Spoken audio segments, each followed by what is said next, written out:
Sure. My name is Daniel Stevins. I'm Kevin's dad, and graduated as an engineer from Virginia Tech and worked in the field since. So I was in manufacturing, and then moved from manufacturing to supply chain, and spent the rest of my career in supply chain. I had a co-op with General Motors when I was in college, and so my uncle was an engineer who had worked for General Motors for 38 years, and honestly, it looked pretty interesting, liked his lifestyle and stuff, and so kind of followed in his footsteps in a way. I like being in the plant because I feel like you're doing something when you seeing a bunch of vehicles going off the line, like, oh, I had a hand in that, seeing others and such. It was a great feeling. Well, I had different assignments. So when I was initially there, I was a reliability engineer, which is basically supplier quality control. So they got a problem. I was working in assembly plants, and so they had a problem with the part not fitting, or we had to figure out whether it's the part not fitting was because of the part was bad, or was the person doing it not doing it correct. Was the process wrong? Right. So trying to separate part process, and we had a way of doing that, and then working with suppliers to get the parts fixed. Now sometimes it was really easy, like, hey, they shot in the injection molding, and instead of a gray part or a tan part, it was mixed. And even though, like, oh, okay, now we got to put people together and sort through and make sure we have good parts before we put them on the vehicles. So that's what I really liked doing, because there was a lot of problem solving. I was helping the line, but I wasn't on the line. And I did that for a couple of co-ops and about 6 months of my job. They switched me. They were like, hey, we really need supervisors. And so then I was on the line. And I was scheduling people, diagnosing and fixing problems, and that's kind of weird. And then we had official industrial engineers that I worked with to rebalance the line and switch changes. So yeah, I was with General Motors for a total of 3 years, and then I was looking around. I wanted to stay in Atlanta, and GM was going to move me off to another place after they were going to close the plant here in Atlanta. They just moved the plant in Fort Worth, which I came down to look at. So I moved over to process improvement at Home Depot. So then I spent the rest of the time at Home Depot. It's a good question. So I found that the skills and the mindset transfer over, but I had to learn. It was a bit scary because here I'm going from a manufacturing environment back into an office environment, and it was a little, a lot different working with union people and salary people. It's kind of nicer in a lot of ways. And then, yeah, so like my skills my school skills kind of translated over. I was using some Microsoft Office applications in the plant, but you're not really doing that much. Like you're on the floor, you're hands on. Right. But the mindset of being, hey, how can we make this thing better, or what can we do, and taking a different mindset on or a different angle, that all transferred. Awesome.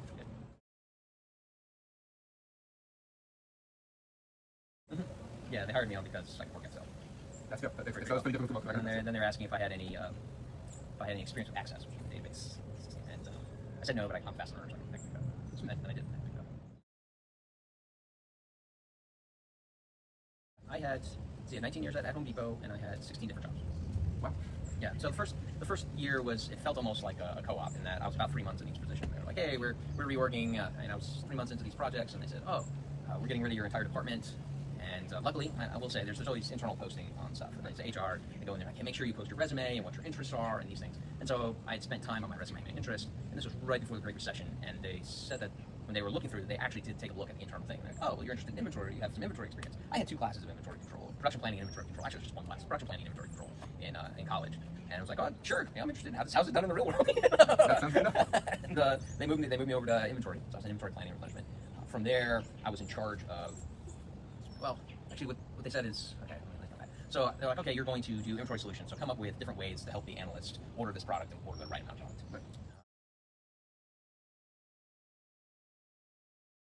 From there was a major issue. Christmas was coming, but at that time, say 2000 to early 2006.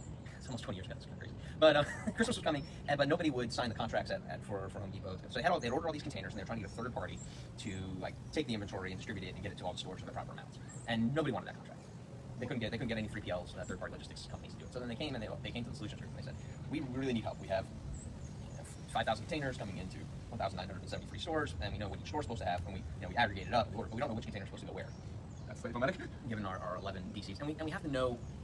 It's Monday, and we have to know by Thursday, Friday afterwards.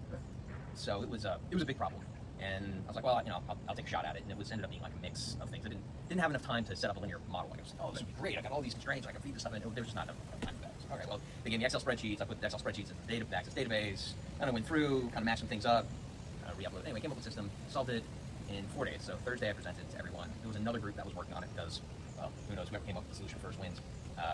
So I came up with it first. They were still a couple of days away from coming up with a solution. Well, my solution, it worked. Everybody's Christmas in stocks were higher than ever at that point in time. I do recommend, it is nice to stay in a position for 2 years. I would recommend it to all the analysts that work for me later. Because the first year you're cleaning up everybody else's stuff, whoever's before you, and you're trying to figure out like what in the world's going on, and you're just like flying by the seat of your pants and you're doing it. But the second year, you figured all that stuff out, but now you've made the plan, and now you've ordered the stuff. It's like, oh, I know what I was thinking. I didn't know what I was thinking before because I didn't know what the other people had done. And so then you're able to iterate on it and get better. But one of the reasons why I went with Home Depot with a large corporation was that, I mean, at the time, 270,000 associates at the time when I went there. It's a huge job. You can stay within the same company and do all the work. So after I was senior import analyst and my boss got promoted, I got promoted under again. So it's kind of nice thing. You can get relationships, you get promoted. Became a manager, had my own group, ran Christmas again, which is fun. But trying to make the best of a situation. So then I was in hardware. So hardware became a big thing because we're moving everything from every store ordering things to centralized ordering.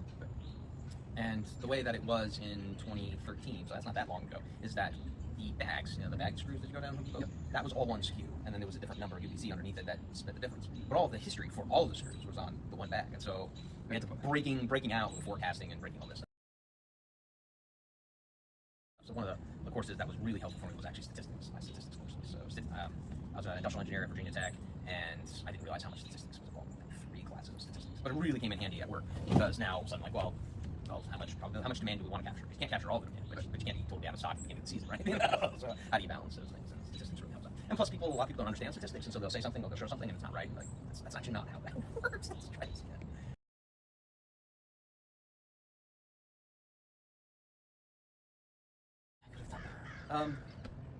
Yeah, I'm sure there's all sorts of things I could have done better in any situation. I think one of the things was to keep aspiring to do better, kind of really owning up to mistakes and saying, hey, sometimes I let things go a little bit too long before we said this is not doable.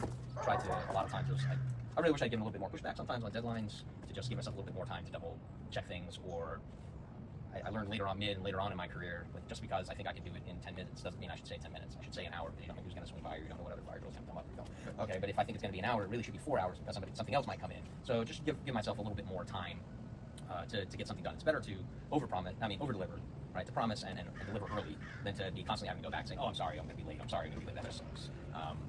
There's other things could have done better. There was a couple of job positions that I could have gone for earlier in my career, and I didn't feel like I was qualified enough, or I didn't want to do the time to do that. I thought, look at the time commitment.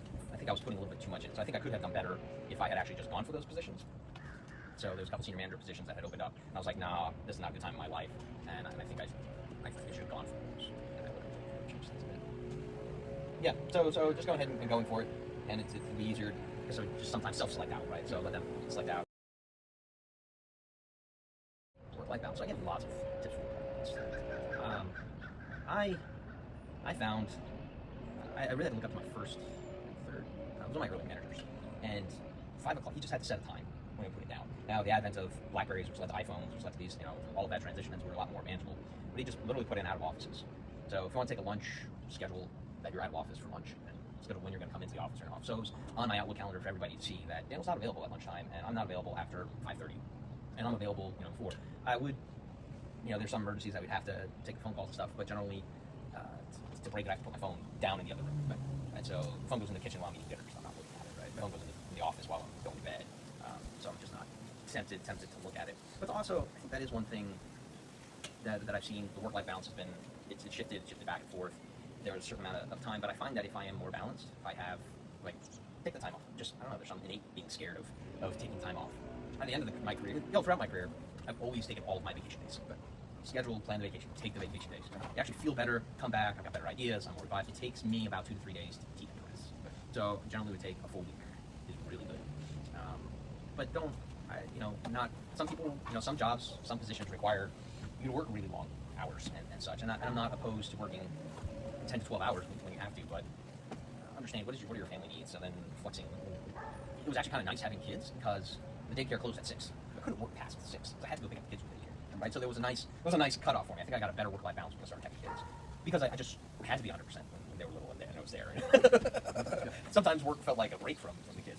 Whew, at least I feel like I can get something done, So how did I keep work-life balance? Make sure that I take all the vacation leave. Set your hours and be, but I found that forces productivity. I was much more productive if I don't set my hours, and then it's like, oh, well, I can always do this after this time, or I can do this after this. And I found before I got pretty regimented about my balance that I could slough off, or it's easier to procrastinate.